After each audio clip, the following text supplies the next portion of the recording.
Judeus e gentios. O objetivo deste texto é reconhecer o legado que temos dos judeus e não sermos indiferentes ou ignorantes a seu respeito.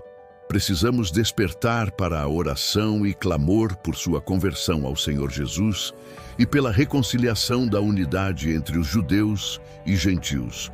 Para isto, achei que, para maior esclarecimento, seria necessário colocar brevemente algo sobre a oliveira e o novo homem, e assim ir ao encontro do que está no coração de Deus e do plano redentor de ambos os povos neste final dos tempos. Os judeus foram o povo escolhido de Deus e foram chamados menina dos olhos de Deus, conforme Deuteronômio 32:10 e em Zacarias 2:8. Porque aquele que tocar em vós toca na menina do seu olho. Portanto, Deus tinha e tem cuidado especial com este povo, e ele não volta atrás de tudo o que falou em sua palavra.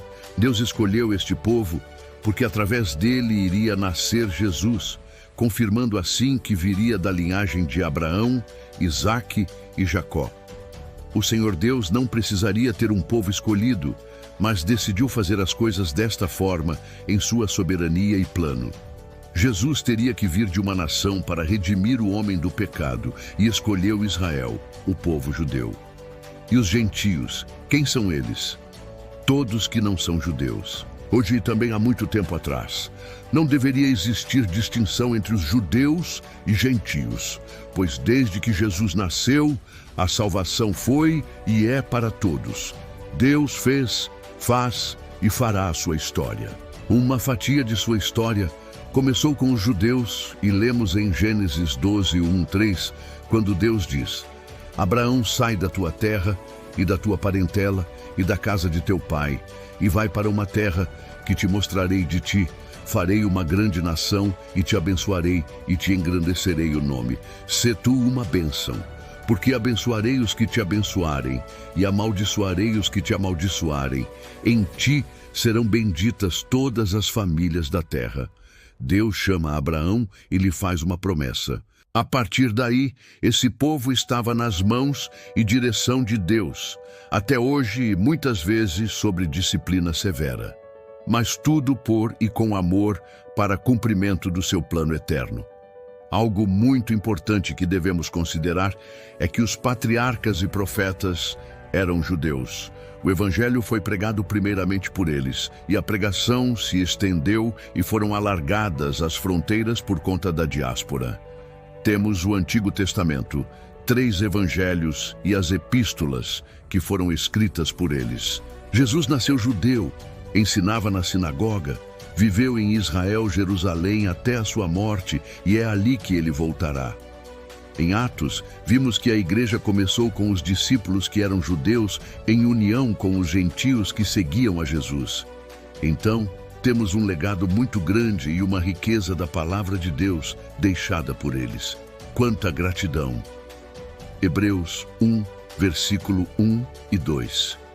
Havendo Deus outrora falado aos pais pelos profetas, nestes últimos dias, falou pelo Filho. Não dá para deixar de mencionar que este povo também é chamado de oliveira verdadeira, porque tem ramos naturais com fruto de qualidade. Mas, em Romanos, lemos que os ramos, não todos, foram cortados por conta da sua incredulidade. Romanos 11:17. Alguns ramos foram quebrados. Romanos 11:20, pela sua incredulidade. Agora, seu abatimento redundou em riqueza para nós gentios. Em Romanos 11:17 diz: se alguns foram quebrados, e tu, sendo zambujeiro, foste enxertado no lugar deles, são os participantes da raiz e da seiva da oliveira verdadeira. O que é um zambujeiro ou oliveira brava? É uma árvore que dá seu fruto em abundância, mas sem qualidade. Em Jó 14:7. Porque há esperança para a árvore que, se for cortada, ainda que envelheça sua raiz na terra e morra o seu tronco no pó, contudo, ao cheiro das águas brotará e lançará ramos como planta nova. Aqui temos a mensagem que a oliveira não foi arrancada, só os galhos.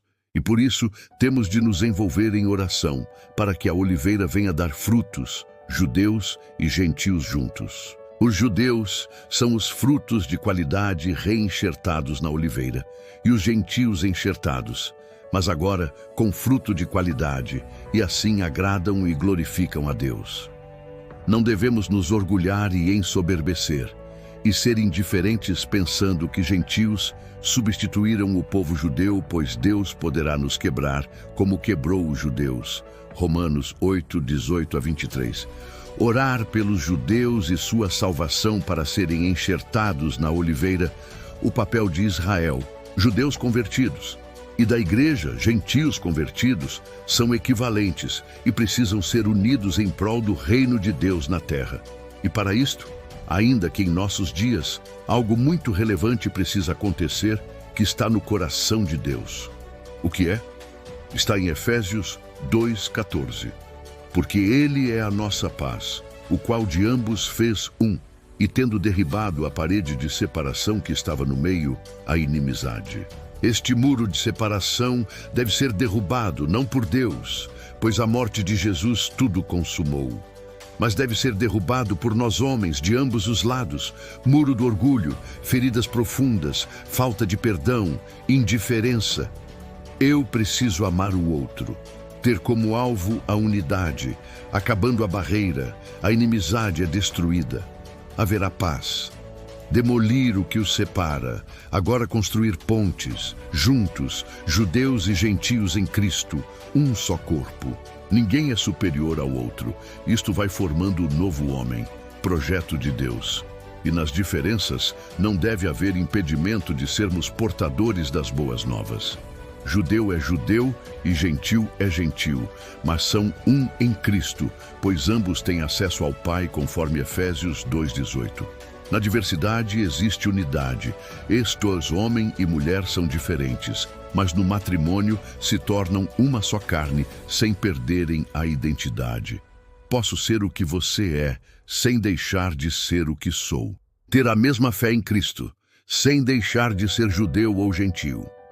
Um povo é diferente do outro, mas ambos, judeus e gentios cristãos, têm como fundamento Cristo Jesus, onde devemos, como edifício, ser ajustados conforme Efésios 2, 21 e 22, e juntamente edificados para a habitação de Deus no Espírito.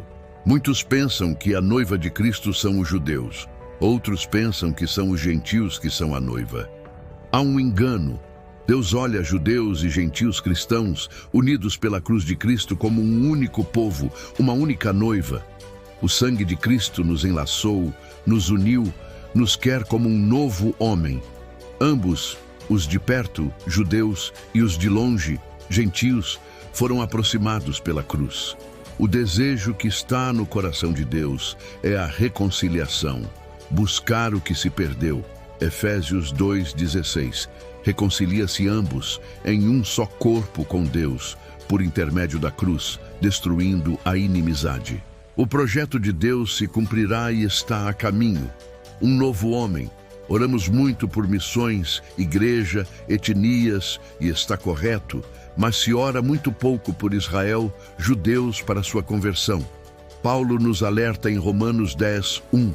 A minha súplica a Deus a favor deles, para que sejam salvos. Somos convidados pelo Senhor para algo que é muito maior que nós. Fazer parte do que Deus deseja. E sua palavra nos revela o que Ele deseja para uma vida plena, conforme João 17, 21. A fim de que todos sejam um, e como és tu, ó Deus, em mim e eu em ti, também sejam eles em nós, para que o mundo creia que tu me enviaste. Em Atos 4:32, vemos em parte o cumprimento da oração de Jesus.